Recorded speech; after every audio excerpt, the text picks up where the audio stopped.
आप श्रीलंका में गए 2 वर्षों तक वहाँ पढ़ाई किए हैं, अध्ययन किए हैं, तो एक चीज जो बड़ा प्रचलन है सोने की लंका, रावण, तो वहाँ पर जाकर इन चीजों को ऑब्जर्व किया, आपको क्या लगा आपको कि ये बात सही है, सोने की लंका है, रावण को लोग वहाँ जानते हैं, जबकि वहाँ पे अशोका ने अपने बेटे और बेटी को भेजा था बुद्ध धर्म का प्रचार करने के लिए, बुद्धिज्म लोग फॉलो करते हैं, तो उन चीजों को आप देखे क्या, रावण, सोने की लंका?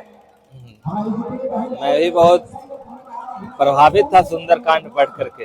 हाँ, और मुझे लगा था कि कोई बात नहीं, श्रीलंका में सोना जला है, वो राख तो नहीं हुआ होगा, निसंदेह वो सोना ही होगा। हाँ, तो चलते हैं, इसी बहाने उस जगह को ढूंढ लेंगे और हम भी कुछ उसमें से सोना ले करके आ जाएंगे। हाँ, और फिर हम वहाँ गए। उसके बाद में अभी कोलंबो वहाँ की राजधानी है, वहाँ से 100 किलोमीटर की दूरी पर तय करके हम अनुराधापुर गए, जहाँ कभी एक स्त्री वहाँ गई थी इंडिया से। मैंने निसंदेह पूछा वहाँ की सीता यहाँ आई थी,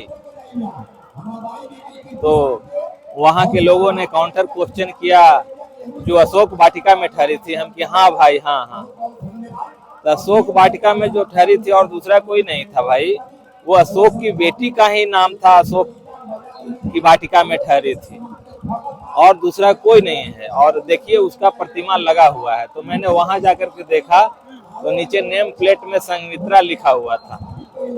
तो हम कंफ्यूज हुए कि वहां सीता पढ़ते थे, स से सीता होता है, स से संघमित्रा होता है। ये वर्ड तो सेम है लेकिन नाम में कंफ्यूजन है। फिर उसके इतिहास को पढ़ना शुरू कर दिया, वहाँ के भाषाओं को सीख करके, सिंगली भाषाओं को 3 महीना हमें लगा वहाँ की सिंगली भाषा को सीखने में। और फिर वहाँ के भाषाओं को सीख करके वही उसी भाषा में जब पढ़ना शुरू किया तो यहाँ का सारा प्राचीन इतिहास मुझे वहाँ मिला।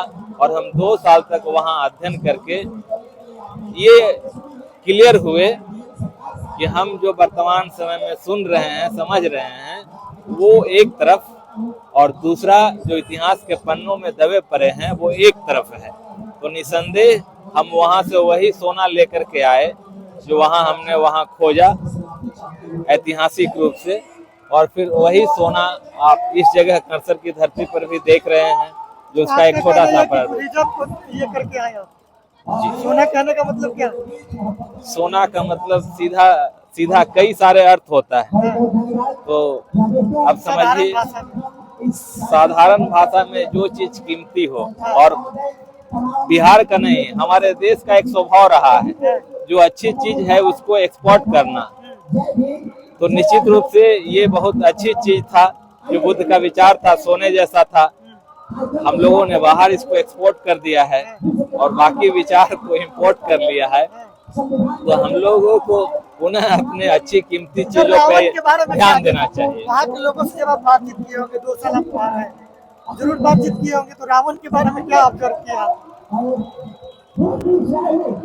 मैंने वहाँ पूरा श्रीलंका घूमा, कोलंबो से लेके, अनुराधापुर से लेकर के, मात्र से लेके, कैंडी से लेके, मयंगन, मोतियंगन, बदुल, यहाँ तक कि जफना तक का मैंने सफर किया। करीब करीब पूरे श्रीलंका बिहार जैसा ही है, ज्यादा बड़ा नहीं है, आराम से 3 महीना में घूम सकते हैं। और मैंने पूरे श्रीलंका को घूमा। इतिहास के कहीं पन्नों में गहराई से ऐतिहासिक साक्ष्य वहाँ कुछ नहीं मिलते हैं। और वहाँ के लोग राजा रामन नाम का अतीत में हुए हैं, इसका साक्ष्य भी नहीं मिलता और वहाँ के लोग जानते भी नहीं। राम के बारे में जी, राम के बारे में निसंदेह जब रामन को नहीं जानते हैं तो राम को कैसे जानेंगे। अच्छा, वो जो राम सेतु बना हुआ है हिंद महासागर में, उसके बारे में लोग जानते हैं श्रीलंका के लोग? एक्चुअली हम एक ही चीजों को कई चश्मा से देखते हैं।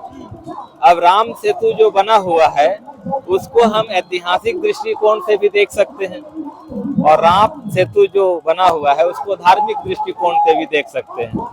तो आपका नजरिया कैसा है उसके आधार पे वो दिखाई देता है कि नहीं? ये बोलिए, जैसे आप जो बातों को इस तरीके से बोल रहे हैं तो आम आदमी को समझ में नहीं आएगा, है या नहीं, ये हम जानना चाह रहे हैं। हम तो कहते हैं, हम लोग रिसर्चर लोग हैं, हम लोग बाल के खाल को भी निकालने में सक्षम हैं। हाँ, निसंदेह अगर कोई तर्क करे तो एक एक बात को पूरा का पूरा आंसर दे देते हैं। हमारा 33 भी 400 पेज का है, जिसमें पास्ट एंड प्रेजेंट तक का जितना भी इतिहास है भारत का उसमें अंकित है। तो निसंदेह इसके दो पहलू मैंने बताया है, एक ऐतिहासिक दृष्टिकोण और एक धार्मिक दृष्टिकोण। ऐतिहासिक दृष्टिकोण से पाएंगे तो कुछ और पाएंगे, और धार्मिक दृष्टिकोण से पाएंगे तो कुछ और पाएंगे। आप हमारे बातों से स्पष्ट हो गए होंगे। वहाँ बहुसंख्यक आबादी बौद्धों का है श्रीलंका में। निसंदेह वहाँ राजधर्म है, बौद्ध धर्म। थैंक यू सर बातचीत करने के लिए।